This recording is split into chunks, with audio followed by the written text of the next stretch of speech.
The Secrets of Life with Subhas Agam.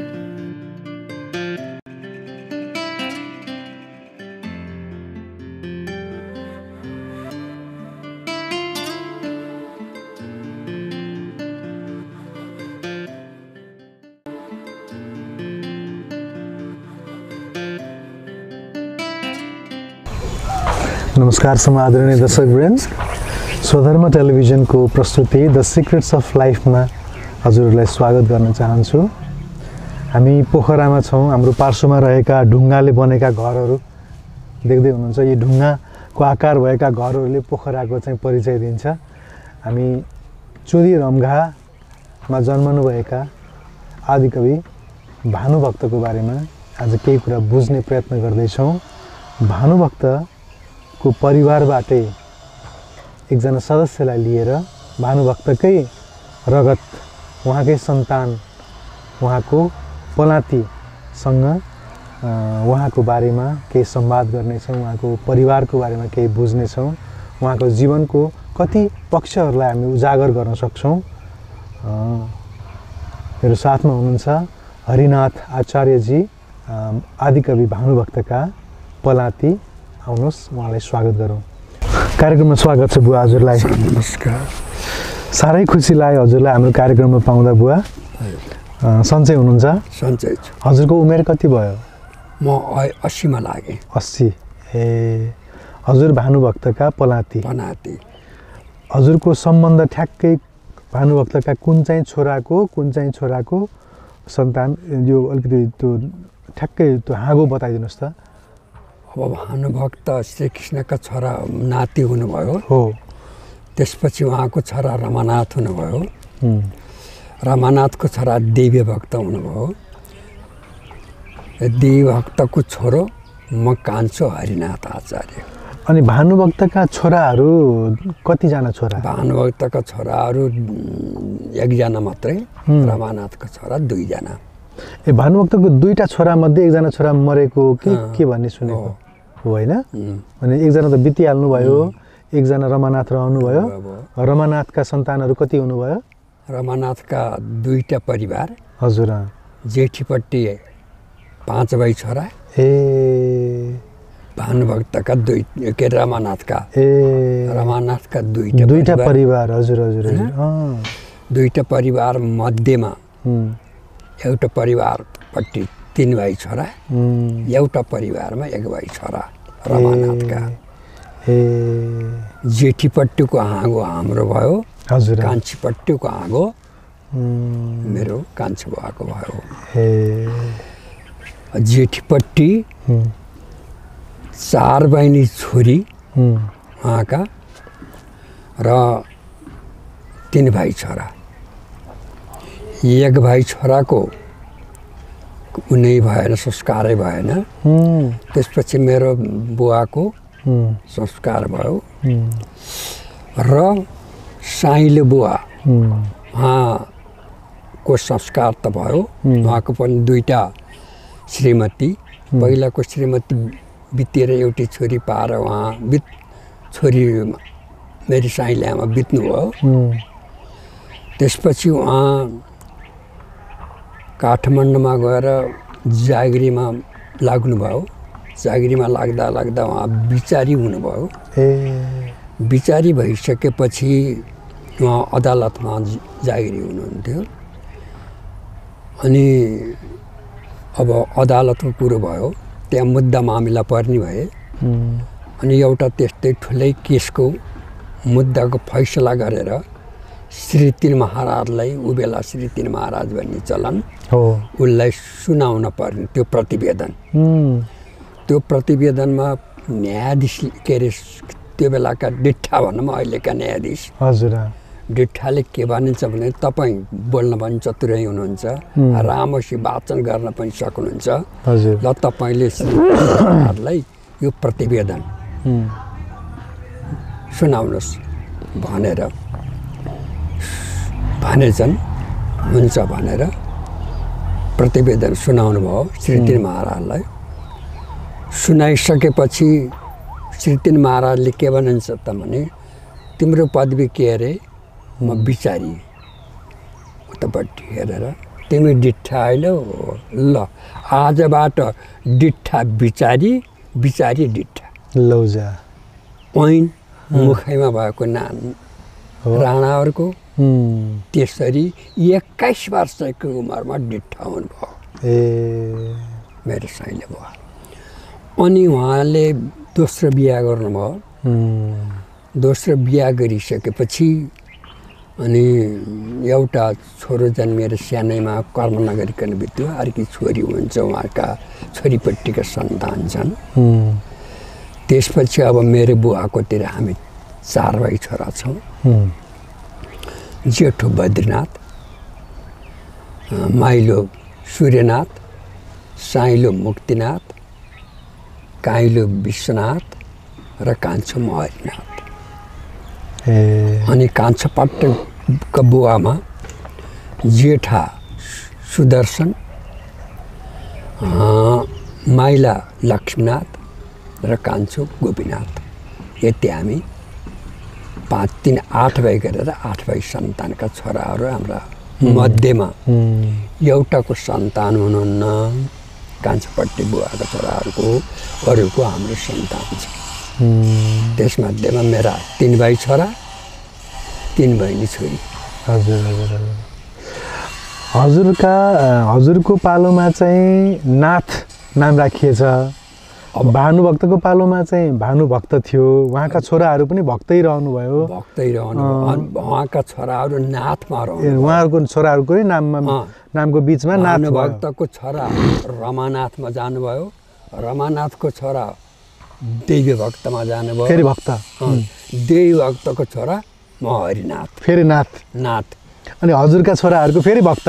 मेरो छोराहरूको फेरि भक्त। अब चाहिँ भक्त नै राख्ने चाहिँ परम्परा चलाम भन्ने खालको। अब फेरि नाथमा जाने भने यिनीहरू छोराहरूले के भने त भने यो परम्परालाई तोड्नियो कि भन्दैछन्। तर के हुन्छ। ठिक छ।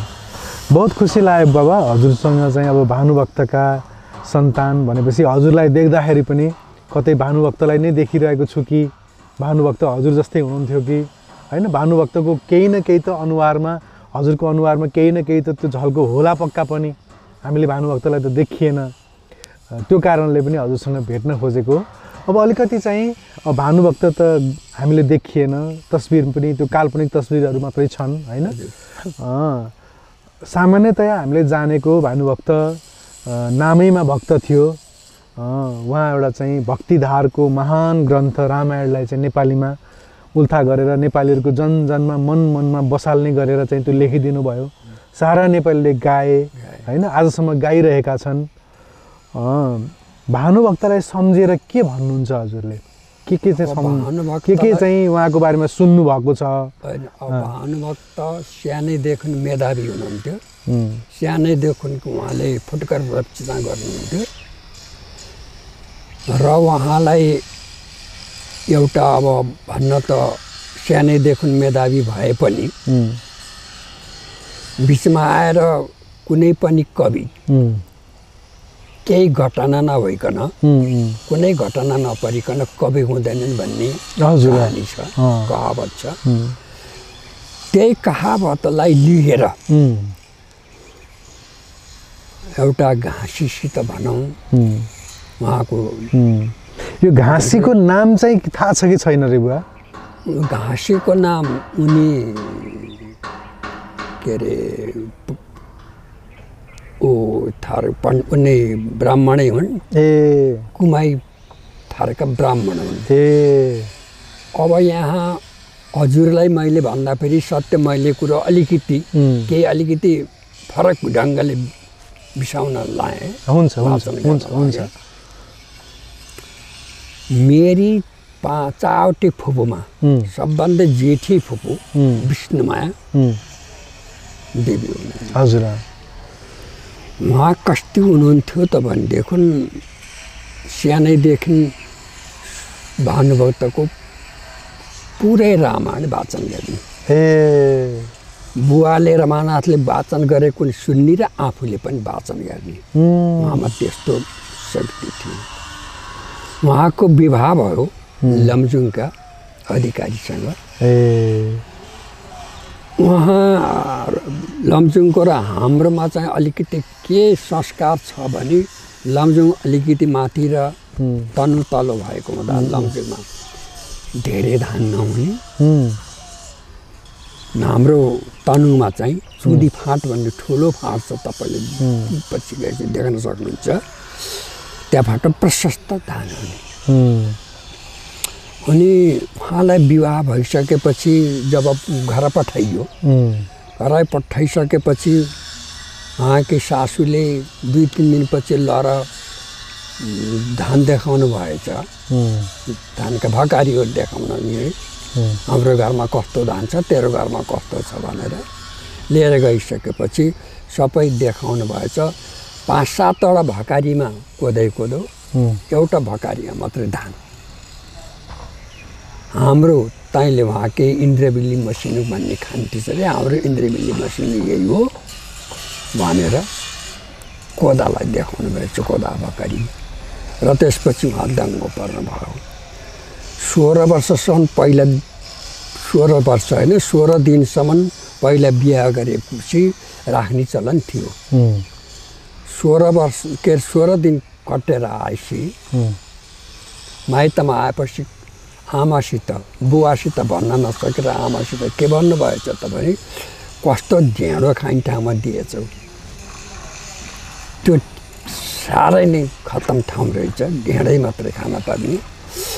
त्यसो हुँदा म त अब नजाम जस्तो लागेछ भन्नुभएछ। उहाँको अघि नै भने मैले बढी चर्को स्वभाव थियो। अनि बिहा गरेको 1 वर्षसम्म माइतै बस्न पाइन्थ्यो, पहिलाको त्यस्तो चलन थियो।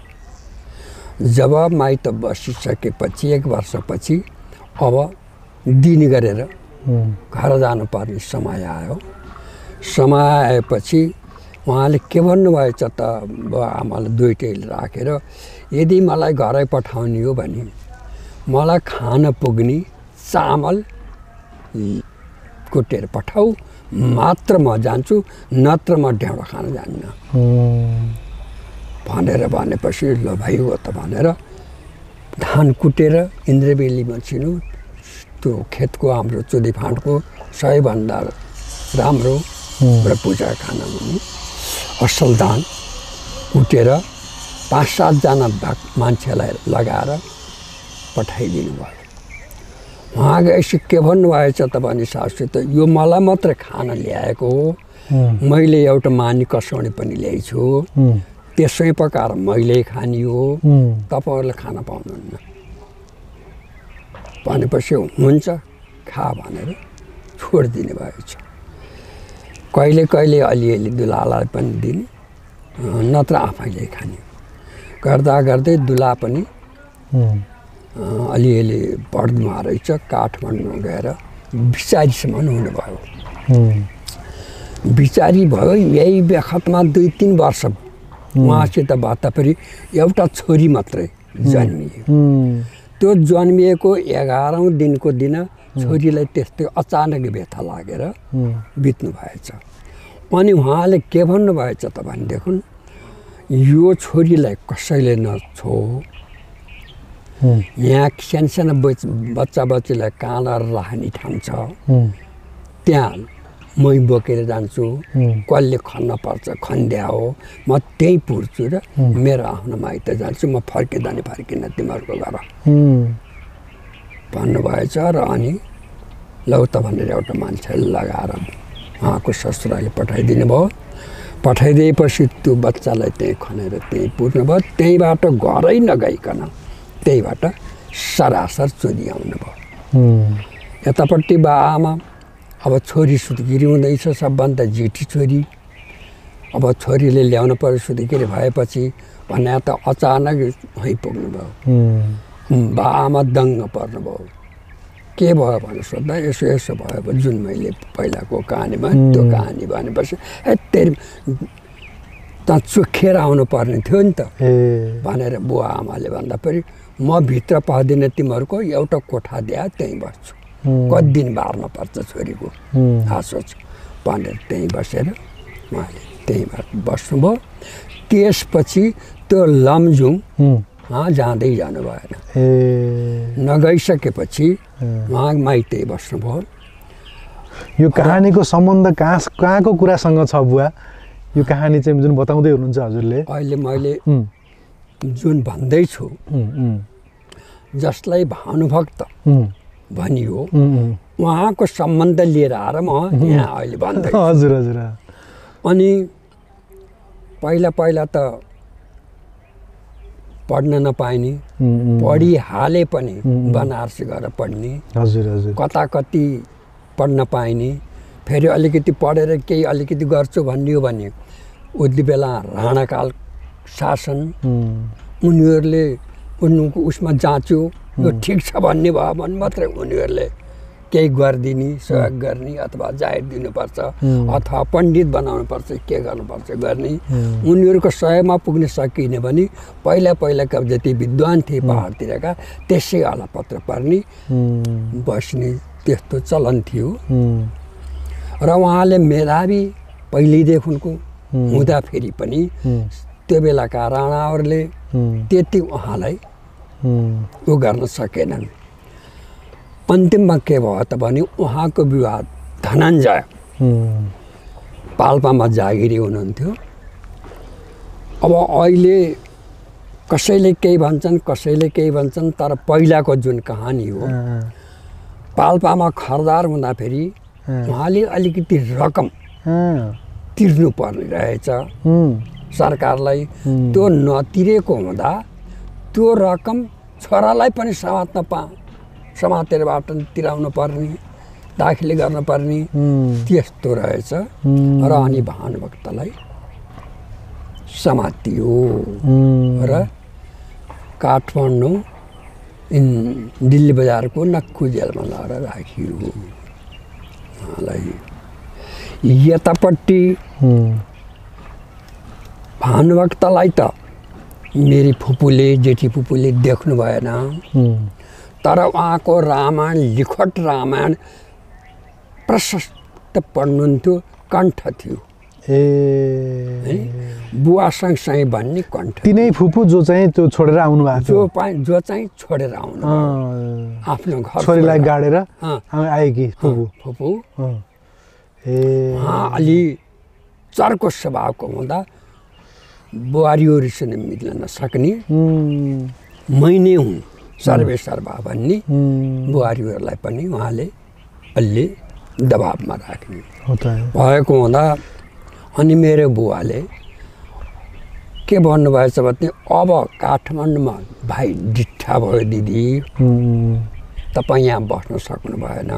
डिठ्ठाकी दिदी भनेपछि तपाईँलाई काठमाडौँमा सम्मान पनि गर्छन् होइन। त्यसो भएर त्यहीँ बस्दा फेरि ठिक हुन्छ, जानियो कि दिदी भनेर सल्लाह गर्दाखेरि उहाँ मेरी हजुरआमा नि हुँदो रहेछ बाको आमा। ल ठिक भनिस् त, दिदीलाई वहीँ पुर्याइदिए, यहाँ बस्न सकिन। तेरा दुलैहरूलाई पनि सधैँभरि उनी डसी नै रहन्छे, पहिलाका त्यस्तो स्थिति। त्यसो भएर के भन्थे त भने छोरीलाई दिइसकेपछि घर खान गाह्रो छ है नानी भन्थ्यो। अनि केहीले राम्रो भयो भने यसले त घर खाइ भने, घर खाइ भनेको घरमा मिल्न गर्न सके भन्ने त्यस्तो चलन। अब उहाँ सक्नु भएन, नहुनु भयो। हुन्छ त तैँले भने ठिकै हो। त्यसो दुर्गाभक्त भन्ने उहाँको नाम ल त भनेर लिएर जानुभयो। उहाँ गइसकेपछि दुर्गाभक्त डिठ्ठा दुर्गाभक्तसित बस्नुभयो।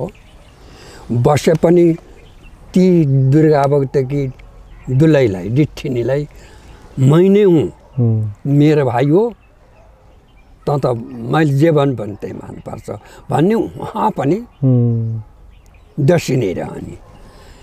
अनि आमाले के भन्नुभएछ त भने डिठ्ठिनी आमाले, सधैँ कोही आउँछन्, अब त्यहाँ पिउनहरू छन्, सिपाही आउँछन्, उहाँले डसिरहनु देख्दा यो भएन, तपाईँ त उहाँ गइहाल्नुहुन्छ अड्डामा, यहाँ चाहिँ के हुनुहुन्छ यही थियो त्यो भन्नुहुन्छ, हामीलाई त डस्नै हुन्छ।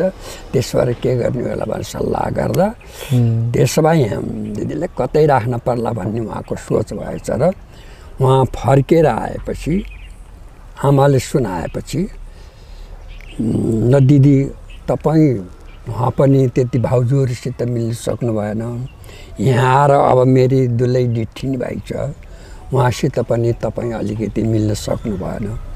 त्यसो भए हुँदा तपाईँले के गर्नु पर्यो त भने म राम्रो ठाउँमा डेरा खोजिदिन्छु, त्यहाँ बस्न पर्यो भन्नुभएछ। त्योभन्दा अगाडि नै उहाँ त्यो रामायण वाचन गरिराख्ने, त्यो वाचन गरेका सुनेर केही त्यहाँका आइमाईहरू स्त्री जातिहरू आएर सुनेर ल यस्तै हुनुहुन्छ मेरी दिदी भनेर उहाँले तिनीहरूलाई मन्त्र सुनाएर त्यहाँका ब्राह्मणहरूलाई मन्त्र गुरु पनि भइसक्नु भएको रहेछ। त्यति हुँदाखेरि पनि भनेपछि उहाँले नै त्यो रामायण पहिलोचोटि बाहिर लिएर आएको हो। अब हजुरलाई म त्यही नै भन्दैछु, हो त नि। अब कसरी मैले लैजान्छु भन्ने हजुर हजुर हजुर तपाईँले भन्दैछु, अब जोड्दै हुनुहुन्छ। हजुर हजुर अनि ल त हुन्छ, अब मैले पनि पैसा कमाएको नै छु, गुरुमा भएर 40-50 जनालाई मन्त्र सुनाएर गुरु भइसक्नु भएको, गुरुमा भइसक्नु भएको। अनि कहाँ राख्ने त भन्दा फेरि भूपदेव सरदारको घर छ एउटा सानो, त्यहाँ लाएर तपाईँले राखिदिन्छु, तपाईँ त्यहीँ बस्नुहोस्। अब गुरुमा पनि हुनुभयो, त्यहाँ केही फाइदा पनि हुन्छ, किनभने डिट्ठाके दिदी भने पनि उहाँले पनि तपाईँलाई केही सम्मान गर्नुहुन्छ, सुविधा दिनुहुन्छ भनेपछि ल हुन्छ त भनेर जानुभयो।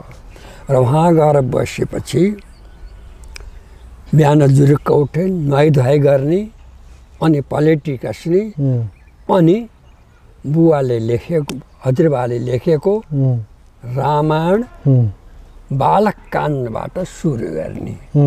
अब यहाँलाई म बालक काण्डको 2 श्लोक सुनाउँछु अनि अरू बनाउँछु।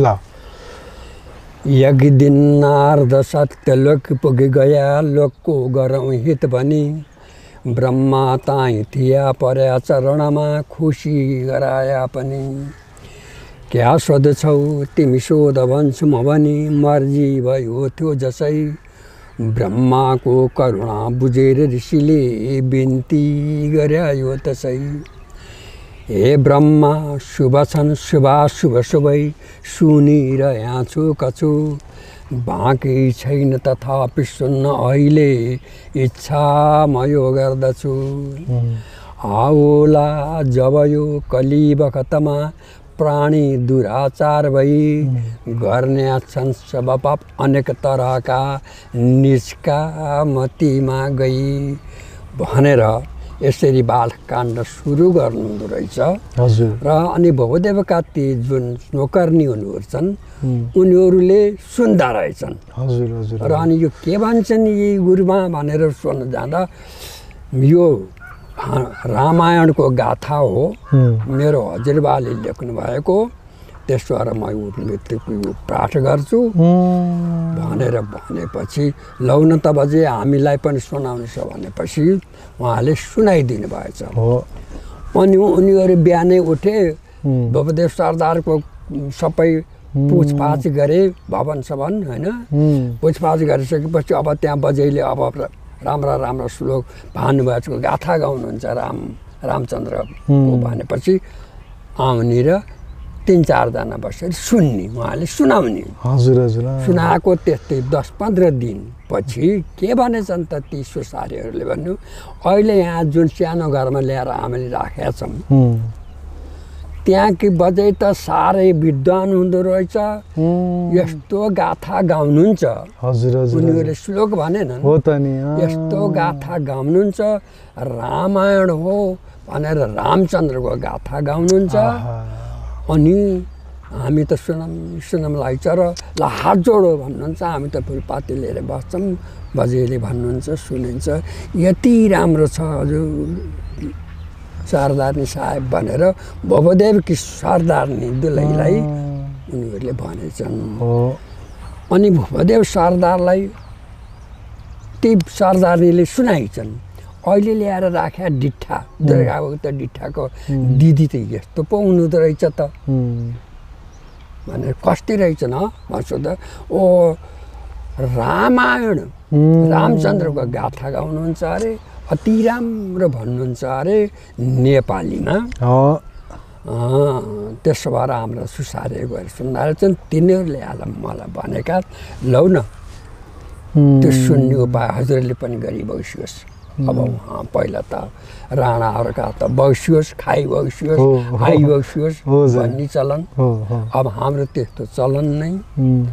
अब त्यसो भनेपछि ल त्यसो भए भोलि बोलाउने ती नानीलाई भनेर भोलिपल्ट बिहान बोलाएछन् र यतापट्टि दिदी नुहाइ धुवाइ गरेर टट्ट गएर मटाङ्गिनेमा उनीहरूको उसमा कोठामा बसेर सुरु गरिदिनु भएछ।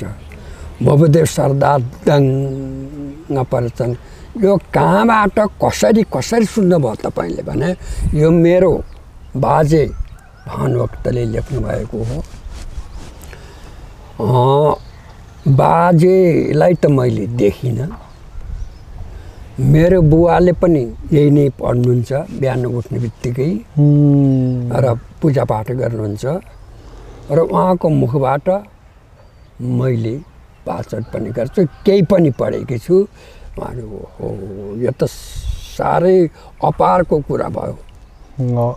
यो तपाईँ कहाँ छ भन्दा फेरि मेरो माइत छ, किताब छ। ओहो अब कसरी उपलब्ध गराउन सकिन्छ त भनेर उहाँले भनेपछि मेरो यहाँ भदा छ मुक्तिनाथ भन्ने, त्यो सानो जागिरी खान्छ, उसलाई पठाइदिने हो भने उसले लिएर आउन सक्छ भनेपछि अनि उहाँलाई बोलाएर मेरो दाजु मुक्तिनाथलाई बोलाएर ल तपाईँकी फुपूले यस्तो यस्तो भन्नुहुन्छ, यस्तो लेखोड छ तपाईँहरू कहाँ छ पनि उहाँले पनि सिफारिस लिन लिएर आउन सक्नुहुन्छ त भन्नु सक्छु।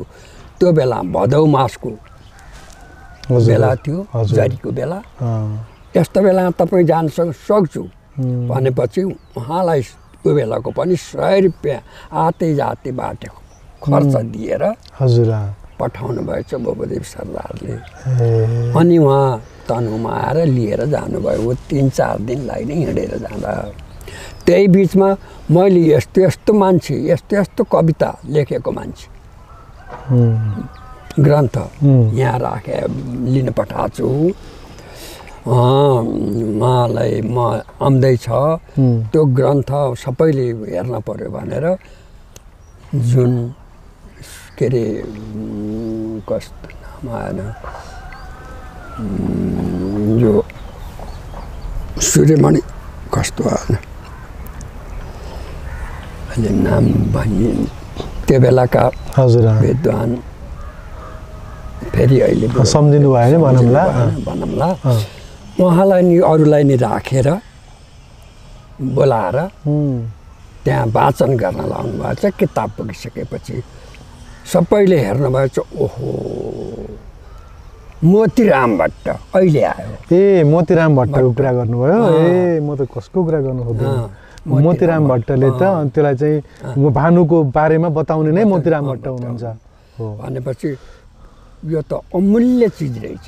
ए त्यसै त डिट्ठाकोले मगाइसकेपछि डिट्ठाले दिदीलाई लगेर उहाँ राखिदिनु भयो। अनि दिदीले वाचन गर्ने त्यो वाचन सुसारीहरूले सुनेर गाउँमा भने सबैलाई भने अनि भवदेव सरदारले यो लेखोड कहाँ छ त भनेर चाहिँ लिन पठाउनु भयो। तनुमा छ भनेर लिन पठाएर यहाँ आएर मोतीराम भट्ट लगायत अरू विद्वानले राखेर सुनाउँदा फेरि यो त अमूल्य चिज रहेछ। हो त नि संस्कृतको नेपालीमा उल्ट गरेको यस्तो राम्रो छन्द योग्य छन्दमा भनिने चित्त यो त छपाउनु पर्छ भनेर सबैले भन्नुभएछ। र अब यो छपाउन कहाँ छपाउने त त्यो बेला त नेपालमा छपाउनु त सम्भवै छैन लेखोड त। ल बनारस जाने भनेपछि ल हुन्छ त्यसो भए अब खर्च पर्छन् चाहियो भन्दा उहाँ फुपूले नै के भन्नुभएछ विष्णुमाया फुपूले भने मैले मेरो बाजेको लागि कीर्ति राख्नको लागि मसित पैसा छ, मै नै जान्छु। कति चाहिन्छ, मैसित छ पैसा, ल म पनि जान्छु, को जाने हो लिनुहोस् भनेर मोतीराम भट्टले अरूलाई नि लिएर उहाँलाई लिएर बनारसमा गएर छपाउनु भएछ। भनेपछि त वास्तवमा चाहिँ हालाकि मोतीराम भट्टले उहाँको बारेमा लेख्नुभयो, सम्पादन गर्नुभयो, उहाँ विद्वान हुनुहुन्थ्यो, त्यसले गर्दा उहाँले बोलेका कुरा धेरैले सुने, तर फुपूको योगदान पनि त्यत्तिकै रहेछ नि। अब बाबुलाई भन्दाखेरि हजुर अब टेलिभिजन, हजुरको टेलिभिजनलाई म के भन्न चाहन्छु भनेदेखि भानुभक्तलाई कसले चिनायो त भन्दाखेरि उहाँको नातिनीले चिनाउनु भयो। त्योभन्दा अगाडि उहाँ कसैले चिनायो थियो, लेखोड थियो, घरभित्रै थियो, तर कसले कस्तो लेखेको छ भन्ने कुरा राज्यलाई नै भयो, न त मैले यस्तो लेखेको छु भनेर भानुभक्तले भन्नै नै सक्नुभयो हैन। पछि गएर भानुभक्त बितिसकेपछि है अनि त्यो लेखोड लिएर गएर छपाउने कुरो भयो। के अरे सरदार विष्णुमणि सरदारबाट। फुपूको नाम चाहिँ के माया अरे? विष्णुमाया देवी। थर चाहिँ खास उहाँको चाहिँ अब घरको त विवाह भएर अधिकारी भएको थियो, तर खास त अब आचार्य नै, आचार्यकै छोरी हुनुहुन्थ्यो। भानुभक्तकै नातिनी हुनुभयो हो त नि। अनि उहाँ नै गएर बनारसमा गएर त्यो किताब छपाइसकेपछि त्यो बेला अनि मोतीराम भट्टले तपाईले भानुभक्तलाई देख्नु भएन भन्दा फेरि मैले त्यो देखिनँ, मेरो बुवाले देख्नु भएछ, गोरा राम्रा हुनुहुन्थ्यो भन्नुहुन्थ्यो। तपाईँको बुवा नि भनेर सोद्धा मेरो बुवा त कालो कालो हुनुहुन्थ्यो भनेर उहाँको फोटो गोरो अहिले जुन देखिन्छ त्यो फोटो, उहाँको बुवाको पनि फोटो छ पहिलाको रामायणमा, र यस्तै कुर्चीमा बुढीलाई राखेर मेरी फुपू विष्णुमायालाई राखेर यसरी बस्नु भएको छ, बुट्टे साडी लाउनु भएको छ, बुट्टी साडी लाएको फोटो राखेर त्यो फर्स्ट पेजमा त्यो उ छ। अब अहिले त्यो मैले खोज्न पर्ने छ, अथवा जसले हुन्छ खोज्दा भयो। अहिलेका अरू रामायणमा त्यो दिदीको फोटो छैन र भानुभक्तको र रमानाथको पनि फोटो छापिएको छैन हैन। त्यसो हुँदा अब तपाईँलाई भन्दाखेरि भानुभक्तलाई कसले चिनायो त भन्दाखेरि नातिनीले चिनाउनु भयो। अनि मोतीरामले जुन तस्बिर बनाउनु भयो, त्यो तस्बिर चाहिँ त्यसो भए छोराहरूको नाम अनुहार हेरेर फुपूलाई सोधेर फुपूले चाहिँ गोरा हुनुहुन्थ्यो भन्ने कुरा चाहिँ भनिदिनु भयो। बाउ फेरि काला हुनुहुन्थ्यो, उहाँका फुपूका बाउ बुवा, त्यही अनुसारले अनुमान गरेर बनाएको हो त्यो। हैन, फेरि मेरी फुपू गोरी हुनुहुन्छ, फुपू गोरी हुनुहुन्छ। हजुर, उहाँलाई हामीले देख्यौँ 92 वर्षसम्म उहाँ बाँच्नु भयो। हजुर हजुर हजुर हजुर 92 वर्षमा बित्नु भएको मैले पनि देखेँ। अब अनुहारको हिसाबले जुन अहिले जुन चित्र आएको छ बाहिर, अब त्यो त्यस्तै हुनुहुन्थ्यो होला भन्ने चाहिँ एउटा अनुमान गर्नु पर्यो हैन। बडा रोचक कुरा बताइदिनु भयो नि हजुरले, यो त नसुनेको कुरा थाहा भयो आज। होइन, यहाँ यो खोतल्ने मौका पनि कसैले गरेनन्। हजुर, जस्तो मेरो दाजु मुक्तिनाथले अलिकति गल्ती गरिदिनु भएको छ। उहाँले पछि छपाउनु भयो त्यही रामायणलाई। त्यो विष्णुमाया दिदीको आफ्नी फुपू दिदी जसले भानुभक्तलाई चिनायो, जसले भानुभक्तका पनाती र खनाती भनेर हामी अहिले गर्व गरिरहेका छौँ, उहाँको कुनै पनि नलेखिकन आफ्नो हिसाब किताबले उहाँले छपाइदिनु भयो। यसमा अलिकति दुःख लागेको छ। यसबारेमा मैले दाजुसित भने पनि भन्दाखेरि उहाँले सुनवाई गर्नु भएन। मैले 3-4 ठाउँमा अरू विद्वानहरूलाई नि भने यो चाहिँ दाइले गल्ती गर्नुभएको रहेछ, यो चाहिँ गल्ती भयो भन्नुभयो। हजुर त्यो पहिलाको जुन छापिएको रामायण हो त्यो रामायण खोज्न म प्रयास गर्दैछु। बाबुले सक्नुहुन्छ भने हामीले पनि खोज्नेछौँ। हजुर अब हामीले यो कार्यक्रमबाट त विष्णुमायाको बारेमा त धेरैलाई चाहिँ बताउने भयौँ, धेरैले थाहा पाउनुहुन्छ। अब तर उहाँलाई विष्णुमाया आचार्य भनेर भन्ने कि विष्णुमाया अधिकारी भन्ने? विष्णुमाया उहाँले अधिकारी त भन्नै चाहनु भएन। त्यही त, किनभने त्यो घरसँग त उहाँले चाहिँ नाता तोडेकै हो। एक किसिमले पहिला त अदालतमा गएर डिभोर्स हुन्थ्यो होइन। उहाँले मनदेखि चाहिँ डिभोर्स गरेकै हो। मनदेखि डिभोर्स गरेर उहाँ जानु भने विष्णुमाया अधिकारी कि विष्णुमाया आचार्य भन्नु पर्यो होइन, या विष्णुमाया देवी भन्नु पर्यो, या विष्णुमाया देवी आचार्य भन्नु पर्यो, अथवा अधिकारी भन्दा त उहाँले अधिकारी नाम नै चाहनु भएन, थर नै राख्नु भएन। ठिक छ। भानुभक्तका चाहिँ पलाती हजुर हुनुहुन्छ, हजुरका छोरासँग नि मेरो भेट भयो अघि। अब उहाँका छोरा पनि अहिले विदेशतिर हुनुहुन्छ। जे होस् लामो एउटा चाहिँ परम्परा चलिआएको छ। उहाँको सन्तानहरू भएको कारणले गर्दा हामीले हजुरहरूलाई देखेर पनि एक किसिमले भानुभक्तलाई भेटे जस्तो, उहाँको खलकलाई देखे जस्तो अनुभव गर्न पायौँ। अब गाउँमा भानुभक्त जन्मिएको खेत के भन्छ घरको भग्नावशेष छ। अर्कोतिर हजुरको पुत्रले कुरा गर्दै हुनुहुन्थ्यो कि उहाँ वास्तवमा हुर्किसकेपछि बसेको र रामायण नै लेखेको जुन खेत छ त्यो हजुरहरूको जिम्मामा छ भन्ने कुरा थियो। र सरकारले चाहिँ चाह्यो भने, सरकारले चाहिँ केही गर्छु भन्यो भने हामी त्यो जग्गालाई चाहिँ सरकारलाई दिन र त्यहाँ केही गर्नको लागि पनि हामी चाहिँ तयार छौँ भन्ने पनि कुरा गर्नुभयो। त्यो जग्गामा चाहिँ पहिला घर थियो, भानुभक्तकै घर थियो। भानुभक्तकै घर थियो। अब बाबुलाई भन्दाखेरि पहिला औलो लाग्छ भनेर हजुर 2 पानी बस्थे। जब कार्तिक लाएपछि बिसी झर्थे, चैत लाएपछि उकाल लाग्थे। त्यो धर्मशाला भन्ने ठाउँमा उहाँको घर, उहाँ पनि ठुलै घर, बिचमा झन् ठुलो घर भएको हुनाले हामीलाई ठुला गरी भन्छन्। अहिले पनि बुढापाकाले ठुला गरेको सन्तान भन्छन् होइन। हजुर हामीलाई ठुला गरे भन्छन्। कसैले त अब पहिले फेरि यहाँ पनि एउटा रोचक प्रश्न छ बाबुको लागि भन्दा के छ भन्नु न। धनञ्जय आचार्य खरदार हुनुभयो। खरदार भएको नाताले धनञ्जय आचार्य त भानुभक्तका हजुरबा बुवा हजुर। आज खरदार भएको हुनाले भानुभक्तलाई पढाउने हजुरबा चाहिँ को नाम फेरि के अरे? श्रीकृष्ण आचार्य। श्रीकृष्ण आचार्य मूल पुरुष श्रीकृष्ण आचार्य। श्रीकृष्ण आचार्यले त भानुभक्तलाई पढाउनु भयो।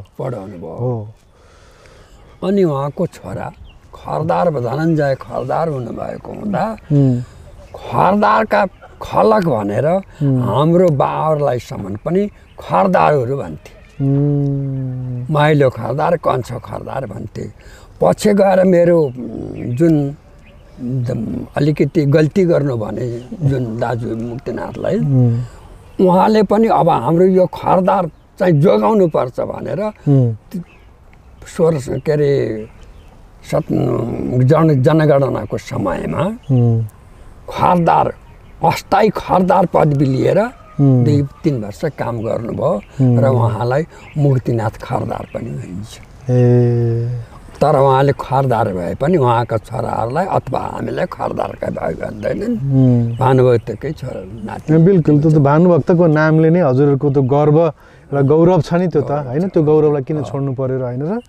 अब भानुभक्तको बारेमा जगतले नजानेका कुराहरू, नथाहा पाएका कुराहरू अरू केही छन् बुवा? अब जगतले थाहा पाएका नथाहा पाएका भन्ने कुरामा त अघि नै भनिसके। अब त्यति एउटा त त्यो फुपूको कुरा त भयङ्करै ठुलो कुरा भयो, भयङ्कर ठुलो कुरा आज थाहा पाइयो। हजुर। त्यो बाहेक अरू त्यस्तो केही कुराहरू? अरू त्यो बाहेक अब उहाँ त मेधावी हुनुहुन्थ्यो होइन। अब गोठालाहरूसित पनि यसो भन्यो भने ऊ नै बनाउने। अब कहीँ झगडा पर्यो अब एउटा खेतको बारेमा कुलो खाड्दा फेरि झगडा पर्यो। त्यहाँका सबै ब्राह्मणहरू बसे र त्यो एउटा भाट भन्नेलाई त्यहीँ बोलाइयो। उसको खेत दुईपट्टि पर्दो रहेछ। तलतिर पट्टि पर्दा फेरि अलि उकालो भयो कुलोभन्दा, माथिपट्टि अब पानी नलाग्ने भएन। र त्यो बेला ऊ सहमति नै थियो। सहमति भइसकेको मान्छेले पछि गएर के गर्यो त भने मेरो खेत बाँझो टापु बनाइदियो, पानी लाग्ने भएन, पानी लागिरहेको खेत कुलो काटेर पानी नलाग्ने बनाइदियो भनेर उसले उजुरी दियो। त्यही उजुरको अब यहाँ एउटै श्लोक भन्छु म। बिन्ती डिठा बिचारीसित कति गरौँ, चुप रहन्छन् नबोली, बोल्छन् ता ख्याल गरे झैँ, अनि पछि दिन भन्दछन् भोलि भोलि। कि ता शक्ति नभन्नु, कि त छिनिदिनु, क्या नभन्छन् यी भोलि। भोलि भोलि हुँदैमा सब गरे बितियो, बक्सियोस् आज झोली। त्यो उसित भाटसित मुद्दा पर्यो हजुर पोखरामा। आज गए पनि छिन्दिँदैनन् भोलि भन्छन्।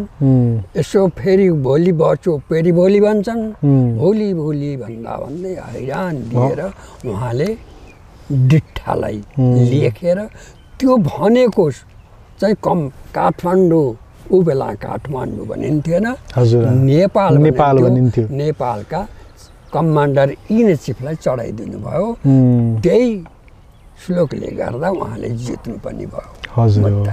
र अब अहिलेसम्म नलेखिएको कुरा भानुभक्त त्यसले के गर्नुभयो त भने पहिला फुसाको छानो हुने घर अग्लो दुई तले भए पनि 12 तलेको निकालेको भए पनि अनि त्यो त्यहाँ घरमा त्यो छानाको लागि छाउनको लागि डाँडा भाटा हुन्थे। त्यो भाटाहरू चाहिँ त्यो गिरिजाली भाटसित मुद्दा परेको हुँदा त्यो भाटको नामै लिन्न भनेर आफ्नो घरभन्दा 2 दिन टाढा सिमकालेको लेख भन्ने ठाउँमा त्यहाँ नियालो पाइने, त्यहाँ मान्छे लगाएर त्यही नियालो लिएर आएर घर छाउने। भाटाले नगर्ने, किनभने बाट भन्नै मन छैन। हो कस्तो मिठो कुरा हो त नि। हजुरको घरमा मैले सुनेको थिएँ कि भानुभक्तकालीन नै केही ठेकीहरू केही चाहिँ केही सामानहरू अझै पनि हजुरको परिवारमा चाहिँ बाँचेको छ अरे। हामी चाहिँ रम्गा आयौँ भने त्यो हजुरको घरमै पसेर चाहिँ हेर्नु पर्ला। अनि हजुरलाई अब सिक्किमसम्म दार्जिलिङसम्म भानुभक्तका सन्तान भनेर सम्मान गर्न बोलाउनु भयो। हजुर र छोरा सहित जानुभयो। हाम्रो त्यो बेला 12-13 जनाको टोली थियो। हजुर त्यहाँ जाँदा त्यहाँ गइसकेपछि मलाई त यस्तो लाग्यो बत्ती मुनि अँध्यारो हो। जब त्यो सिक्किमका इत्रा बच्चाले पनि 2-3 वर्षका बच्चाले बोल्न सक्ने बच्चाले पनि त्यो रामायण भनेको सुन्दाखेरि मलाई त फेरि लिनु भएछ कि जन्म पहिले नै जन्मभएर रहेछ कि भानुभक्त त भन्ने त्यस्तो आभास भयो। हो त नि है। त्यहाँका बच्चाले रामायण गाथा गाउँछन्, लयमा भन्छन्, छन्द जस्तो छन्द छ त्यही छन्दमा उनीहरूले भन्छ। हो त नि। अनि त्यसपछि हामी दार्जिलिङ आयौँ। दार्जिलिङ आएपछि यस्तो राम्रो त्यहाँको फोटो छ, उहाँको स्ट्याचु छ। त्यो स्ट्याचु त दङ्ग पर्ने। अब आफ्नो देशमा आयो, कुनै कतै हात काटिएको राखेका छन्, कुनै कोही मुख बिग्रेको राखेका छन्, बिग्रेको राखेका छन्। त्यसले गर्दा फेरि अब त्यही त्यो दरबार हाई स्कुलको अगाडिपट्टि छ एउटा मूर्ति। त्यो भानुभक्तको हो कि कुनै एउटा जन्तुको हो कि के को हो भन्ने चिनिन्न। हेर्नुहोस् मुख यति बिग्रिएको यस्तो अवस्थामा छ र संरक्षण पनि गर्दैन। र जहिले अब अहिले बाबुलाई भन्दाखेरि अब लोसारको लागि भनेर बिदा दिएछ। भानुभक्तको जन्म जयन्तीको लागि बिदा दिँदैन सरकारले भन्न त राष्ट्रकवि भन्छ, आदिकवि भन्छ, राष्ट्रकवि नि भन्छन्, आदिकवि भन्छन् हैन। त्यस्ताको पनि दिँदैन, बिदा नि गर्दैन हैन। र पृथ्वीनारायण शाहले यत्रो देश एकीकृत गरे नेपाल, भाषामा चाहिँ भानुभक्तले एकीकृत गर्नुभयो। बिल्कुल त्यस्तो विद्वानलाई को जन्म जयन्तीको दिन सरकारले वास्ता गर्दैन, उही कर्मकाण्डी नै गरिराखेको छ अहिलेसम्म। त्यसो भएर त्यसमा अलि दुःख लागेको छ। यो पनि यहाँको टेलिभिजनबाट केही सरकारलाई घचकटिया। बिल्कुल बिल्कुल बिल्कुल हाम्रो कार्यक्रमबाट चाहिँ यो जुन हजुरले भन्नुभयो यो कुरा चाहिँ धेरै सम्यक सजग जागरुक चेतनशील व्यक्तिहरूको माझमा पुग्नेछ। यसले चाहिँ धेरै राम्रो चाहिँ उहाँको बारेमा धेरैलाई जानकारी हुनेछ, थाहा हुनेछ। र फेरि पनि हामी यस्ता बसेर अझै अरू पनि कुराहरू गर्नेछौँ। मलाई भन्न मन लागेको कुरा चाहिँ दार्जिलिङमा जानुभयो, सिक्किममा जानुभयो, उहाँका मान्छेले हजुर त हो उहाँको सन्तान भनेर हजुरलाई सम्मान गरे हैन। त्यत्रो गर्दा त्यो कस्तो भयो होला कि हजुरलाई? हैन, अघि नै मैले भने भानुभक्त यहीँ जन्मभूमिमा रहेछ बाजे, भेट हुने भयो जस्तो पनि मलाई लाग्यो। र मलाई राखेर भानुभक्तको नाति भनेर त्यहाँका प्रत्येकले एक मेरो फोटो लिएछ। भानुभक्तको नातिको सँग बसेर खेद्न पाइयो भने त्यति खुसी छ। त्यो भयङ्कर ठुलो चाहिँ सौभाग्यको कुरा हो कि त्यस्तो एउटा परिवारमा हजुरको जन्म भयो। आज हजुरले हजुर जिजुबुवाको बारेमा चाहिँ उहाँको नामको कारणले गर्दाखेरि यत्रो चाहिँ एउटा गौरव गर्ने अनुभूति गर्न पाउनु भएको छ। यसले एउटा भयङ्कर गहिरो कुरा के भन्छ भने बुवा, जीवनमा गतिलो काम गर्यो भने कति पुस्तासम्म खुसी हुँदो रहेछ नि त बुवा? बाबुलाई भन्दा फेरि संस्कृतमा एउटा भन्नु छ, एकश्चन्द्रस्तमो हन्ति नच तारा गणैरपि। एउटै चन्द्रले उज्यालो हुन्छ तर धेरै सयौँ तारा भए पनि उज्यालो हुँदैन भने जस्तो एउटै बुबाजीले हाम्रो यत्रो एउटा नेपालमा यत्रो नाम चलाइदिनु भयो। वहीँकै हामी नाति पनाति भनेर अहिलेसम्म बाँचेका छौँ। यति गर्वको कुरो छ हामीलाई। यो कुराले बहुत मलाई पनि गहिरोसँग चाहिँ त्यो मेरो आँखा फेरि रसाइरहेछ। कस्तो त्यो एउटा चाहिँ भावुक बनायो कि चाहिँ सन्तानमा एउटा परिवारमा एकजना व्यक्तिले एउटा गतिलो काम गर्दा हैन बुवा, दर सन्तान दर सन्तानले सबैले गर्व गर्न पाउने हैन मान्छे भएर एउटा गतिलो राम्रो काम गर्यो भने कति ठुलो कुरा हुने रहेछ हैन बुवा? अहिले अब हजुरलाई भन्दा फेरि अहिले विश्वमा उहाँको फोटो राखेर जन्म जयन्ती मनाउँदैछन् ठाउँ ठाउँमा। म अमेरिका नि गएँ, मेरो छोरो कान्छो अमेरिका छ। वहाँ गएर मेरो छोरी माइली पनि अमेरिका छ, नर्थ क्यारोलिनामा।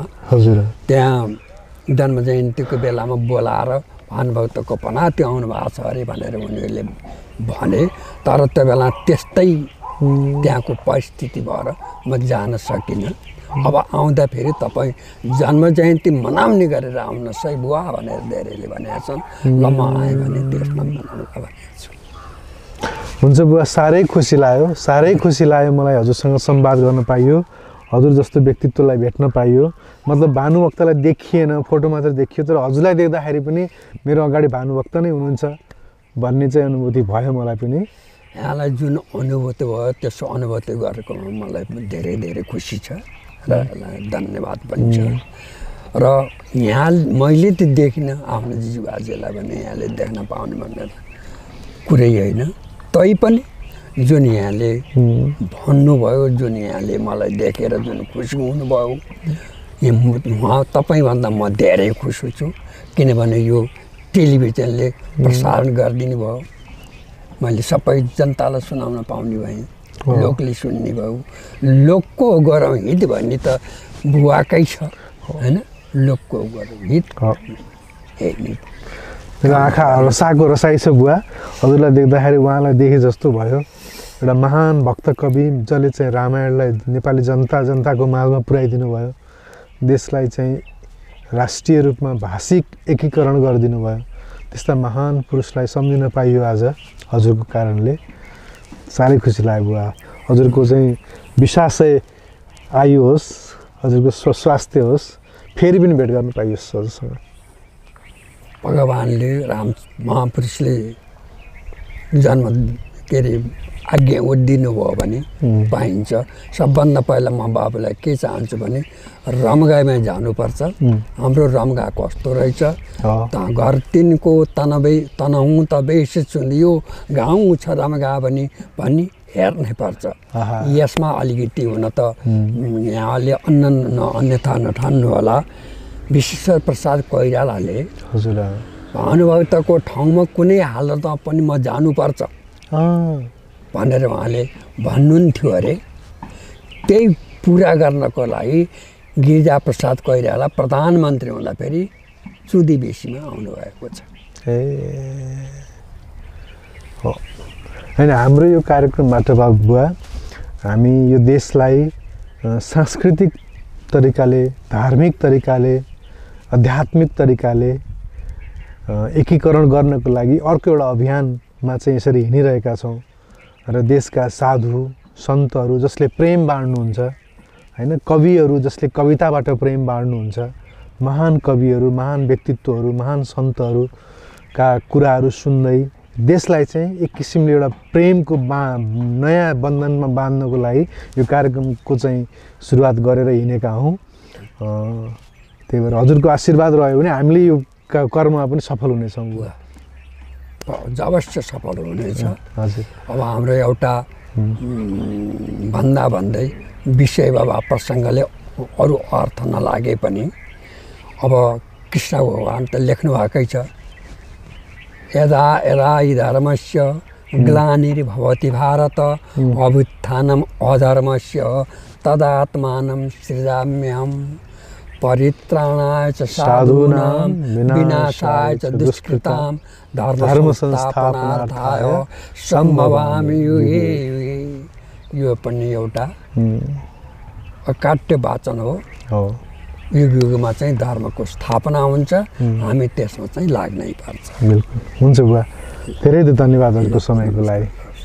हुन्छ त यो कार्यक्रम यतिन्जेल बसेर हाम्रो कार्यक्रमलाई सम्यक रूपमा हेरिदिएर साथ दिनुभएकोमा हजुरहरूलाई पनि धेरै धेरै धन्यवाद दिन चाहन्छौँ। क्यामेरामा साथ दिने बबीलाई पनि धेरै धेरै आभार व्यक्त गर्दै कार्यक्रमबाट बिदा हुन्छौँ। नमस्कार।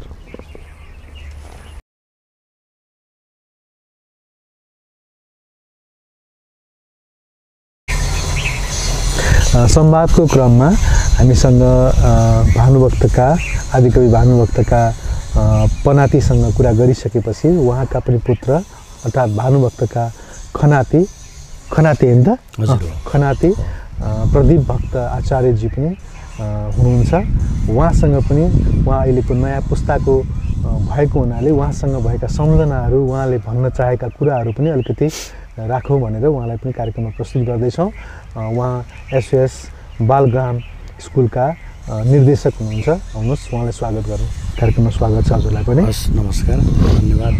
पहिलो कुरा त हजुरको घरमा आज हामी यसरी अतिथि भएर आउँदाखेरि हजुरको घरमा नै बसेर भानुभक्तकै खेतमा चाहिँ फलेको धानबाट बनेको भात चाहिँ खाने अवसर मिल्यो, त्यसको लागि धन्यवाद। सौभाग्य भन्नु हाम्रो सौभाग्य हो त्यो चाहिँ। तपाईँलाई खुवाउन यसरी पाउनु पनि ठुलो कुरो हो। मूल रूपमा चाहिँ बुवासँग धेर थोर कुराहरू सम्झनाहरू हामीले सेयर गऱ्यौँ। हजुरलाई पनि मैले त्यही प्रश्नबाट नै सुरु गर्न मन लागेको। बुवा पछिको अझै नयाँ पुस्ता, त्यो पनि हजुर विज्ञान पढ्नुभएको, विज्ञानको विद्यार्थी, साहित्यसँग जोडिएको हजुरको परिवार छ, साहित्य र धर्मसँग जोडिएको परिवार छ। तर हजुर अचानक एकाएक एकचोटि बुवालाई चाहिँ एउटा इन्भिटेसन आइसकेपछि बुवालाई लिएर सिक्किम दार्जिलिङ जाने क्रममा त्यहाँ भानुभक्त प्रति भएको सम्मान देख्दाखेरि हजुरलाई कस्तो अनुभूति भयो त्यति बेला? धन्यवाद कणेल भाइलाई। एकदम भित्रै छुने कुरो उठाउनु भयो क्या यहाँले चाहिँ। हामीलाई जब सिक्किम कहाँ मुख्यमन्त्री त्यहाँको सरकारले बोलाउनु भयो।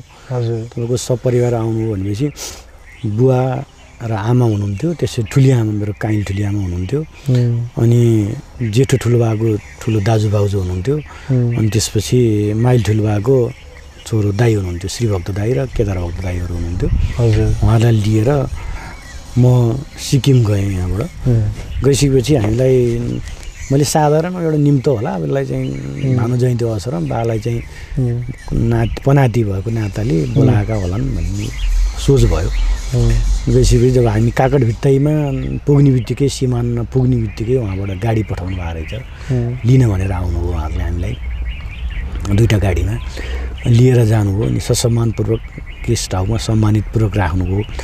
त्यसपछि भोलिपल्टको कार्यक्रममा हाम्रो मुख्यमन्त्रीले बालाई चाहिँ सम्मान गरेर दोसल्ला उडाइदिनु भयो। अनि त्यसपछि केही शब्द त्यहाँ जम्मा ठुलो उसमा चाहिँ केही शब्द राखिदिनु अनुरोध गर्नुभयो। बाले आफ्नो तरिकाले राख्नुभयो। त्यो देख्दा त्यसपछि त्यो भानुभक्तको ठुलो शालिग बनाएको छन्, त्यो बसेको मूर्ति शालिग छ, ठुलो शालिग छ। त्यो शालिगमा माल्यार्पण गर्नुपर्ने थियो। त्यसपछि अनि पहिला सुरुमा त्यहाँ जहाँ कार्यक्रम हुनुभन्दा अगाडि एउटा प्रभात फेरी भन्ने कार्यक्रम थियो, त्यो प्रोग्राम हेऱ्यौँ। अनि गएपछि त्यहाँ उहाँहरूले तपाईँहरू एक दुईजनाले त उहाँलाई कसैलाई कन्फ्युजन लाग्यो होला, तपाईँहरू साँच्चै कि भानुभक्तकै पट्टिको पनाती हो भनेर सोध्नुभयो, उहाँले खलक हो भनेर सोध्नुभयो। अनि किन र भने मैले हो भने, अनि त्यसपछि उहाँ भन्नु त्यस्तो पनि कताकति भयो। अनि त्यसपछि उहाँहरूले कसैले चाहिँ गलत मान्छे पो हो कि भने त्यसपछि उहाँले त्यो फोटो राखेर बालाई चाहिँ विशेष बालाई राखेर फोटोको साइडमा राखेर आफूहरू फोटो खिच्न धेरै हामीलाई बालाई चाहिँ त्यो हमेमा परेको थियो, बुढो मान्छे गाह्रो फिल गरेको थिएँ मैले। मलाई त्यसपछि त्यहाँ गएपछि उहाँले हामीलाई त्यो हेर्ने त्यहाँ दृष्टिको बोल्ने दृष्टिको देख्दा म अलिकति मलाई त्यस बेला चाहिँ म भानुभक्तको खलकमा जन्मिएर कुलमा जन्मिएर चाहिँ गौरवान्वित भन्छ नि एउटा कुलको चाहिँ जस्तो फिल भयो। साथसाथै मलाई आफूलाई अघि तपाईँले भन्नुभयो नि अब आफूले त्यस क्षेत्रमा केही गर्न सकिएन त्यो, किन आफ्नो क्षेत्र नि परेन। अब त्यो आउँदा नि पनि अलिअलि आउँथ्यो तर त्यसप्रति लागिएन, त्यसले कता लज्जाबोध हिँड्दाबोध भएको फिल पनि गर्यो। त्यस कारण कतै गएर यसो भन्ने गर्ने पनि मलाई चाहिँ त्यो लाग्दैन। हामी त सन्तान हो भन्दै हिँड्ने त्यो चाहिँ मजा लाग्दैन। हामीले त्यो किनभने त्यो केही गर्न सकियो, पुर्खाको नाम राख्न सकियो भने केही गर्ने भन्ने लाग्छ, तर भनिराख्नु चाहिँ मलाई मन लाग्छ। तर त्यहाँ गइसकेपछि चाहिँ मलाई एउटा आत्मगौरव भन्छ, त्यो गौरव चाहिँ फिल भयो, अनुभूति भयो मलाई चाहिँ। त्यही भएर चाहिँ हामी यहाँ देशमा हुनु न त अब एउटा पाटो रह्यो देशमा कसरी हेरिन्छ भन्ने कुरा त होइन। तर त्यहाँ बाहिर जहाँ त्यसरी लिँदाखेरि चाहिँ त्यो एउटा भित्री गीतको आत्मगौरव पनि हो, आत्मसन्तुष्टि अलिक मजा लाग्यो मलाई, आनन्द लाग्यो। बा पनि खुसी भएर आउनुभयो उहाँहरू चाहिँ। अनि कहिले कहिले तर उहाँबाट फर्केर आइसकेपछि त्यसपछि एउटा चाहिँ आफ्नो पुर्खाप्रतिको त्यो सोच्ने दृष्टिकोणमा थोरै फरक त भयो।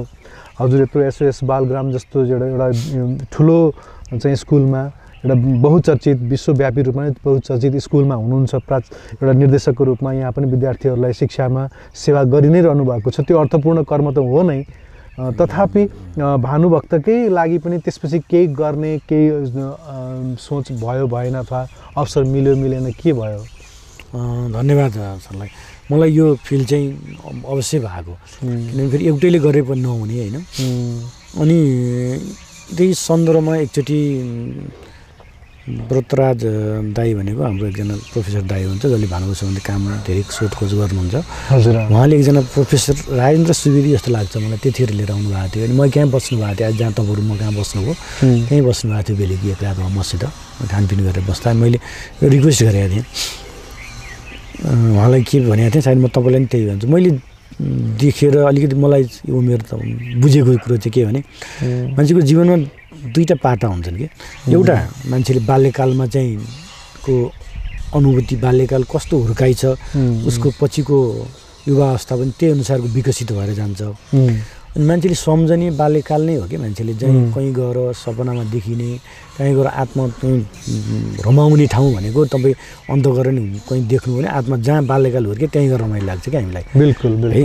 अनि मलाई नि के लागेको भने जस्तो अनि त्यसपछि मान्छेले आफ्नो कर्म गर्ने ठाउँ हुन्छ आफूले चर्चेर गरेको आफ्नो परिश्रमले गरेको चिजहरूलाई चाहिँ त्यसले मान्छेले के गर्छ त्यसलाई आत्मबोध गरेर रमाइलो मान्छ क्या गौरव गर्छ आफूले मेरो अनुभव पनि के भने भानुभक्तले गरेको दुईवटा पाटा छन् जस्तो लाग्छ मलाई एउटा बाल्यकालमा जो श्रीकृष्ण उनका हजुरबासित बित्यो जीवन जुनको धर्मशाला र त्यसपछि पुरन्डीमा भन्ने ठाउँमा थियो त्यहाँ घर छ भन्नुहुन्थ्यो हामी त्यो देखिएन ढुङ्गा सानसानो एउटा देखिन्थ्यो त्यो हो यही हो भनेर बनाउँथ्यो हजुरबाहरूले अनि त्यो देखियो त्यो एउटा बाल्यकाल बितेको अप्स एन्ड डाउन होला त्यसपछि उहाँ जब छुट्टी भिन्न 5 वटा काकाहरूसित उहाँका चाहिँ छुट्टी भिन्न धनञ्जय चाहिँ बुढाहरू छुट्टी भिन्न भइसकेपछि जेठालाई परेको खालमा चाहिँ चुदिरमा जुन परेको जहाँ अहिले हामी चर्चेर बसिरहेका छौँ त्यो खालमा उहाँले जुन गोरामा घर बनाएर बस्नु भएको थियो भाटै नराखिन प्रयोग गरेर बनाएको घरको ढुङ्गाहरू कान्छा हजुरबाले मैले थाहा पाउँदैन कान्छा हजुरबाले त्यो ढुङ्गालाई पन्चाएर पर्खाल लाएर सम्झन्छु कि अझै पनि म त्यो केटाकेटीमा यो भानुभक्तका ढुङ्गा भनेर त्यो पर्खाल ढुङ्गा जति एक लाइनमा अझै पनि त्यही नै छन् ती ढुङ्गाहरू चाहिँ ती ढुङ्गा त्यसै लगाएको सम्झन्छु त्यसरी मैले त्यो भानु जनस्थल विकास समिति अनि राजेन्द्र सुवेदीहरूलाई यो कुरो भनेको थिएँ मैले त्यतिखेर मिल्छ भने के अरे त्यो जुन भानुभक्तले पछि आफूले कर्म गरेर चाहिँ कर्मथलो बनाएको जुन ठाउँ थियो त्यो गरौँमा त्यसलाई नै संरक्षण गर्ने उपाय गरौँ सर केही उपाय यहाँहरू जस्तो मान्छेले भनिदिँदा मिल्छ भन्ने रिक्वेस्ट गरेको थिएँ त्यो त्यत्तिकै हरायो तर हामी दाजुभाइमा पनि कहिले कहिले यो कुरो चल्छ त्यो यदि त्यो जग्गालाई त्यसलाई संरक्षण गर्ने हो भने त्यसलाई अझै पनि हामी तत्परै छौँ त्यसलाई चाहिँ दाजुभाइहरूको सहमत छौँ हामी किनभने त्यो जग्गामा उहाँ आफैले बनाएको घर बनाएको जग्गा चाहिँ स्टिल त्यो तपाईँ चुन्दिराङमा जानु भने त्यो ठाउँ हामी देखाउन सक्छौँ यो कार्यक्रम प्रसार भइसकेपछि भानुभक्तको बारेमा रिसर्च गर्न चाहने र यदि यो विषयमा हजुरले भनेको विषयमा कर्म गर्न चाहने यदि कोही रिसर्चर कोही चाहिँ प्रोफेसर कोही कसैले पनि हजुरलाई सम्पर्क गर्न चाहन्छ भने मैले हजुरको नम्बर राखिदिँदा हुन्छ नि हैन हुन्छ उहाँहरूले सम्पर्क गरेर हजुरसँग फर्दर अगाडि बढ्नको लागि ठिक छ त्यो बाहेक अब सामान्यतया नयाँ जेनेरेसनमा जहिले पनि पुरानो जेनेरेसनको कुराहरू पातलिँदै जान्छ अब सम्झनाहरू धुमिल हुँदै जाने कुराहरू सामान्य नै हो अब नयाँ पुस्तामा अब हजुरलाई त हेर्दाखेरि हामीलाई त कस्तो गौरव लाग्छ भने भानुभक्तको सन्तानलाई देखिरहेका छौँ हजुरको अनुहार हेर्दाखेरि पनि कहीँ न कहीँ मैले भानुभक्तको अनुहार अलिअलि देखेँ कि भन्ने एउटा एजुम्सन क्रिएट गर्न मन लाग्छ कि र खुसी लाग्छ त्यसले अब चाहिँ हजुरहरूले जोस् धेर थोर कहीँ न कहीँ परिवारमा हाम्रा पनि परिवारमा कतिपय कुराहरू कस्ता हुन्छन् भने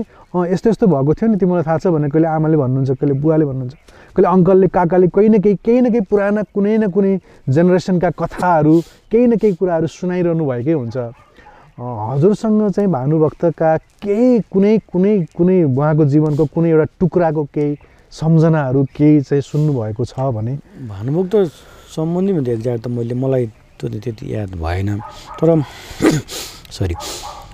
मेरो बितेर जानुभयो ठुलो बा र ठुली आमा स्वर्गीय सूर्यनाथ पौडेलको धर्मपत्नी मेरो ठुली आमा मेरो बाको माइलो दाजु कि श्रीमती भाउजूले उहाँले चाहिँ भानुभक्तकी बुहारीलाई चाहिँ स्याहार्नु रहेछ धर्मशाला हुँदाखेरि होइन त्यो स्याहार्नु भएको रहेछ माथि हुँदाखेरि चाहिँ अनि उहाँले चाहिँ जुन धर्मशालामा भानुभक्तको जुन घर थियो त्यो घर चाहिँ भत्किएर मासिएपछि चाहिँ यो घर अब यहाँ बसिनु हुँदैन त्यसबाट तिमीहरू चाहिँ माथि सर्नुपर्छ यो धर्मशालामा माथिपट्टि सर्नुपर्छ भनेर मैले 12 रुपियाँमा त्यतिखेर ठेका दिएर बनाएको घर हो भनेर भानुभक्तकी बुहारीले मेरो ठुली आमालाई चाहिँ त्यो चाहिँ भन्नुहुन्थ्यो अरे उहाँले ठुली आमाले मलाई त्यो कुरा सुनाइराख्नुहुन्थ्यो कहिले भेटेर म अनि यस्तो पुरानो गफहरू रुचाउने हजुर कसरी के थियो को भेट भन्थे तपाईँहरूको पुरानो पाला को थियो भनेर सोद्धा उहाँले त्यो कुरो चाहिँ मलाई भन्नुहुन्थ्यो त्यो चाहिँ अफियरमा एउटा कुरा चाहिँ नयाँ कुरा थाहा पाएँ मैले यसमा हजुरले बोल्न चाहनुहुन्छ कि चाहनुहुन्न यो घाँसीको कहानी जुन छ नि केही मात्रामा चाहिँ विशेष गरेर मोतीराम भट्टले भानुभक्तको कहानीलाई अझै रोचक बनाउनको लागि, त्यो कहानीमा ट्विस्ट थप्नको लागि, त्यो कहानीमा भानुभक्तलाई अझै माथि उठाउनको लागि चाहिँ एउटा चाहिँ घाँसी भन्ने पात्र राखेको हो।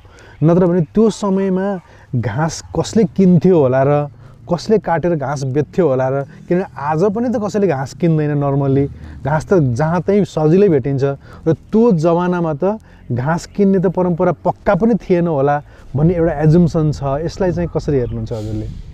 यो त्यो त रिसर्चरहरूले अलिक विवादग्रस्त जस्तै लाग्छ हामीलाई होइन। अब एक्ज्याक्ट त्यतिखेर चाहिँ हजुरले भने जस्तै चाहिँ त्यो घाँस बेच्ने चलनै थिएन एउटा कुरो। बसे पनि के हुन्थ्यो भने अझै पनि म अहिले थाहा पाउँदासम्म पनि हाम्रो बाको पाला नहुन हजुरबा पालासम्म पनि त्यो घरती गोठालाहरू बस्ने चलन हुन्थ्यो। हजुर ती गोठालाहरूले कसैलाई आफ्नो काम गरेर मैले पाएको पैसाले केही दिएर त्यहाँ गर्ने भन्ने उसले के नाम चिनो खने हुन्थ्यो, एउटा पाटो होला। तर घाँसै बेचेर उनी भएको भन्ने चाहिँ मलाई चाहिँ त्यति सान्दर्भिक लाग्दैन। अब प्राय त्यतिखेर मोतीराम भट्टले त्यो एउटा चर्चामा ल्याउनको लागि, कथामा मिठास थप्नको लागि, किनभने यसो तपाईँ इतिहासहरू राम्रो राम्रो पात्रहरूको इतिहासहरूको पढ्नु भने कसैले कसैलाई सपोर्ट गरेर उद्गार गरेको देखिन्छ क्या जस्तो लाग्छ मलाई होइन। अब ध्रुव के अरे चाहिँ ध्रुव तारा बन्नको लागि कान्छी आमाको चाहिँ रोल देखिएको छ भने जस्तै त्यो एउटा होइन इन्लाइटमेन्ट ल्याउनको लागि चाहिँ एउटा पाटो चाहिँ त्यसरी गरेको कि जस्तो फिल हुन्छ। अब त्यो रिसर्चकै विषय हो होइन। अब हामीभन्दा यस सम्बन्ध पढ्ने अग्रज चाहिँ विद्वानहरूले चाहिँ गरिराख्नु भएको होला, गरिराख्नु भएको छ पक्कै पनि। अब मलाई चाहिँ त्यस्तो लाग्छ है, व्यक्तिगत रूपमा मेरो एउटा त्यो धारणा हो चाहिँ।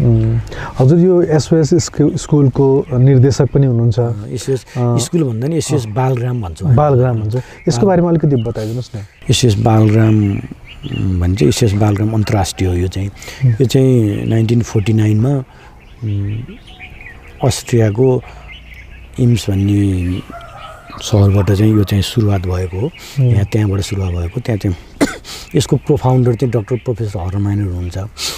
उहाँले यस अस्ट्रिया पनि दोस्रो विश्वयुद्धमा क्षेत्र हारेको थियो होइन। उहाँले 3टा बच्चाहरू सडकमा चाहिँ आमा मरेको अवस्थामा, बच्चाहरू अलपत्ता परेको अवस्थामा चाहिँ उहाँले कहीँ भेट्नु र आफ्नो दिदीलाई चाहिँ तिमीले आमा जस्तो बन, म चाहिँ बुवा जस्तो बनेर यी बच्चाहरूलाई चाहिँ हामी ट्रिट गर्छौँ, दिउँ, हुर्काउँ भनिसकेपछि 600 सिलिङ थियो उहाँको साथमा। त्यो पवित्र विचारबाट उहाँले सुरु गर्नुभयो। उहाँको विचार पवित्र थियो अनि त्यसले गर्दाखेरि अन्य साथीभाइ समाजले त्यसलाई सपोर्ट गर्दै आए। अरू त्यस्तै बच्चाहरू उहाँको संरक्षण हुँदै आए अनि अहिले 135 राष्ट्रमा चाहिँ यो एसओएस बालग्राम छरिएको छ। नेपालमा 10वटा बालग्रामहरू छन्। त्यस अन्तर्गत विभिन्न परियोजनाहरू छन्। अहिले यसमा यो चाहिँ एसओएस बालग्राम गण्डकी भन्छ पोखरामा। यो चाहिँ यसले गर्न चाहिँ के अनाथ बालबालिकाहरूलाई? हजुर, यो चाहिँ बाउआमा नभएका बच्चा-बच्ची जसरी के अरे बाउ नभएर आफू हुर्किनको लागि सक्षम हुन्छ नि नहुँदैछ ती बच्चाहरू ल्याएर हामी संरक्षण गर्छौँ। जोखिममा रहेका बच्चाहरूलाई चाहिँ ल्याएर संरक्षण गर्छौँ, हुर्काउँछौँ, पालन पोषण गर्छौँ, शिक्षा दीक्षा सबै दिन्छौँ। अनि अब जाहिर नखाइन्जेलसम्म हामी उहाँलाई खुट्टा नउभिन्जेलसम्म हामी सपोर्ट गर्छौँ। अनि त्यसपछि बिहादान गराउँछौँ होइन। त्यसपछि छोरीहरूको घरमा यता आउने चाडपर्व आउने छोराछोरी छोडेर गइसकेपछि पनि आउँछन्। यहीँ मसित पनि म आइसकेपछि पनि 320 जनाभन्दा बढी त पुनस्थापन भइसके यहीँ छोराछोरीहरू भनेपछि म नै 31 वर्ष हो कहाँ काम गरेको। अनि यसरी चल्छ यो चाहिँ। यो कस्तो छ भने एउटा घरमा चाहिँ एउटा घर हुन्छ, त्यो घरमा आमा हुनुहुन्छ एकजना। आमाले चाहिँ सानो ठुलो गरेर 10वटा 8 देखि 10वटा बच्चा हुर्काउनुहुन्छ। अनि त्यो त्यस्ता घरहरू 15वटा घर छन् यहाँ। 15वटा आमाहरू हुनुहुन्छ यहाँ। अनि 15वटा आमाले हुर्काएको चाहिँ 8-10 बच्चालाई 150 जना भयो। 150 जना बच्चालाई बाहिर पढाइराख्नुभन्दा चाहिँ यहीँ भित्रै बन्नुपर्छ भनेर यहीँ भित्रै स्कुल खुलेको चाहिँ एसएस हरमाइनी स्कुल विद्यालय भन्ने छ। त्यो चाहिँ यहाँ यसो गण्डकी प्रदेशको राम्रै विद्यालयमा गनिन्छ, अहिलेसम्मलाई गनिएको छ। र एसएस नेपालको एउटा यो +2 को उत्कृष्ट नतिजा ल्याउनुमा पनि एकचोटि प्रथम पनि भयो, पुरस्कार पनि पायौँ हामीले। र यहाँबाट पढेर निस्केका विद्यार्थीहरूले राम्रो पनि गरिरहनु भयो होला? गरेका छन्। अब सबैले एउटै हातका 5वटा औँला त बराबर हुनु भने जस्तै सबै बराबर त पक्कै हुँदैन, तलमाथि हुन्छ। तथापि अधिकांश राम्रै गरेका छन्, किनभने पुनर्स्थापन भएर राम्रो गरेर आफ्नो जीवनयापन सक्षम नागरिक भएर खाछन्। यहाँबाट जाने चाहिँ यहीँ मात्रै छैनन्, अस्ट्रेलिया छन्, जापान छन्, अनि युरोपतिर पनि छन्, अमेरिका छन्, गएका छन्, नेपालमै छन्। नेपालको विभिन्न सहरहरूमा विभिन्न ठाउँहरूमा छन्, तर राम्रै गरिरहेका छन्। भनेपछि आर्थिक अवस्था कमजोर भएका व्यक्तिले बच्चा पढाउन नसकेका मान्छेहरूले चाहिँ सम्पर्क गरिसकेपछि हजुरले उनीहरूको अवस्था हेरेर हामी बुझ्न जान्छौँ, बुझेर अनि लिएर आएर राखेर बाबुमा छौ भने त हामी उहाँलाई त्यसो गर्दैनौँ, उहाँ नै राख्छौँ। उहाँलाई चाहिँ मद्दत पैसा पढाउनु लागि मद्दत गर्छौँ होइन। अर्को एउटा फ्यामिली स्ट्यान्डिङ प्रोग्राम भन्ने छ, त्यहीँ मद्दत गरेर राख्छौँ हामीले, पैसा दिएर चाहिँ 12 क्लाससम्म पढाउनु व्यस्त गरिदिन्छौँ। बाबुमा दुइटै गुमाएको छन्, त्यहाँ हेर्न सक्ने कोही पनि छैन, नातागोता पनि कोही छैन भने हेर्न सक्ने छैन भने त्यसलाई यहाँ ल्याउँछौँ हामी त्यस्ता बच्चा ल्याउँछौँ। जन्मिदिएकोदेखि 6 वर्षसम्मको बच्चा ल्याउँछौँ, त्यस्तो अप्ठ्यारो पर्दा ल्याएर हुर्काउँछौँ। बुवासँग पनि संवादको अन्तमा मैले चाहिँ एउटा कुरा के गरेको थिएँ भने परिवारमा एउटा व्यक्तिले राम्रो काम गर्दाखेरि सन्तान दर सन्तानले गर्व गर्ने अवसर मिल्दो रहेछ होइन। आज भानुभक्तको कारणले गर्दाखेरि पलाती खलातीहरूसँगसम्म हामी चाहिँ उहाँको बारेमा केही बुझ्न पाइन्छ कि जान्न पाइन्छ कि उहाँहरूको हजुरहरूलाई हेर्दाखेरि उहाँकोलाई देखे जस्तो अनुभूति गरिरहेका हुन्छौँ। यो कुराले आफूलाई पनि एउटा बडा गहिरो अनुभूति भइरहेको छ क्या मलाई कि एउटा राम्रो काम एउटा गर्दाखेरि कोही व्यक्तिले उसको कति सन्तान शाखा सन्तानसम्म चाहिँ त्यसको कीर्ति रहने रहेछ, सन्तान शाखा सन्तानले चाहिँ गर्व गर्न पाउने रहेछ।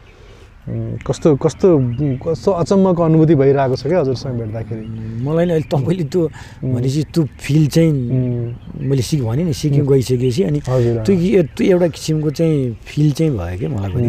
अहिले तपाईँले जुन शब्द भन्नुभयो नि हजुर, मलाई नि त्यस्तै किसिमको फिल हो। तपाईँसित यो भेट हुन पाउनु पनि मलाई भानुभक्तले जुरायो नि त, पितृले जुरायो नि, यो त पितृले जुराएको आउने कुरो त। छोरा यहाँले भने जस्तै त्यो पितृले जोडेको ठाउँमा चाहिँ जुराएको ठाउँ आफूले नि केही गर्न सकेर योगदान गर्न सक्यो, सुनमा सुगन्ध हो। तर भयो नि, मलाई खुसी के लागिरहेको छ भने होइन हजुरले राम्रो गर्नुभएको छ। एसओएसबाट काम गर्न सकियो नि, एसओएस यो बालग्रामको दृष्टिकोणबाट, यो बालग्रामको माध्यमबाट हजुरले जे गरिरहनु भएको छ यो अनाथ बालबालिकाको लागि, त्यो पनि ठुलो कर्म हो, बहुत राम्रो पुण्यको कर्म हो।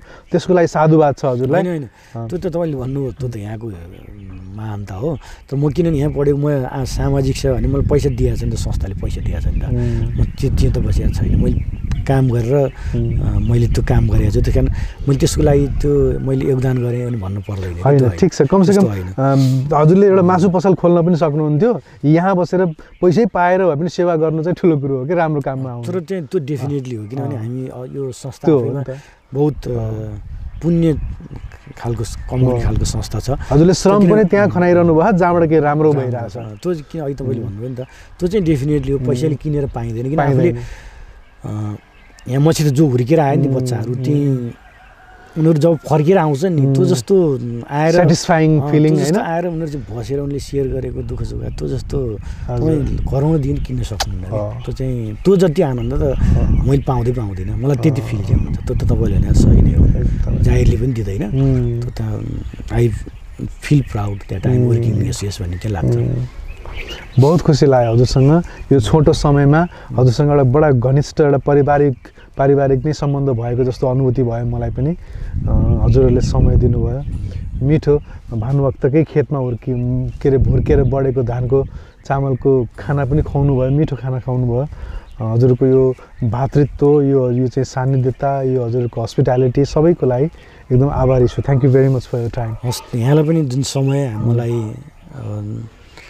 के सम्झेर दिनुभयो त तपाईँलाई थाहा होला होइन, सम्झेर जुन समय दिनुभयो नि त्यसको लागि म एकदम व्यक्तिगत रूपमा म तर्फबाट हुन्छु नि, संस्थागत रूपमा पनि यहाँ आएर जुन तपाईँले समय दिनुभयो त्यसलाई म आभार व्यक्त गर्न चाहन्छु। र मेरो परिवारको तर्फबाट, बुवाको तर्फबाट पनि सबै परिवारको तर्फबाट अत्यन्त हृदयबाट त्यस्तो केही पर्यो भन्नुहुन्छ भने हामीलाई गर्नुभयो हुन्छ। प्लस हाम्रो यो जुन संस्था यहाँ बसी यसो संस्था छ यसलाई नि माया गरिदिनु होला, सद्भाव पर्दैन नि भन्छ, अनुरोध गर्छु।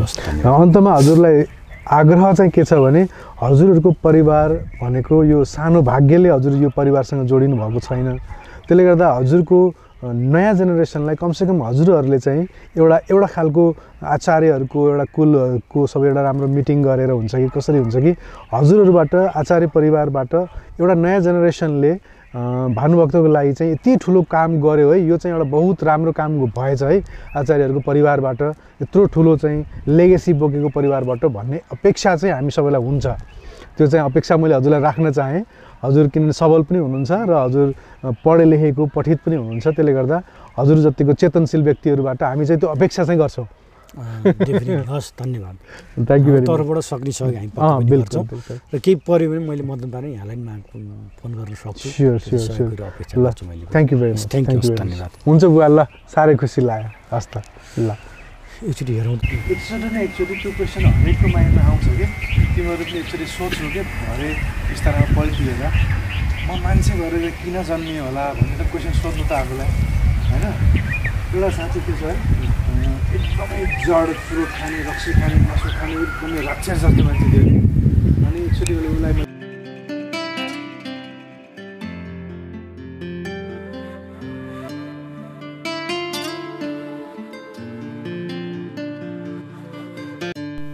The Secrets of Life with Subhas Agam.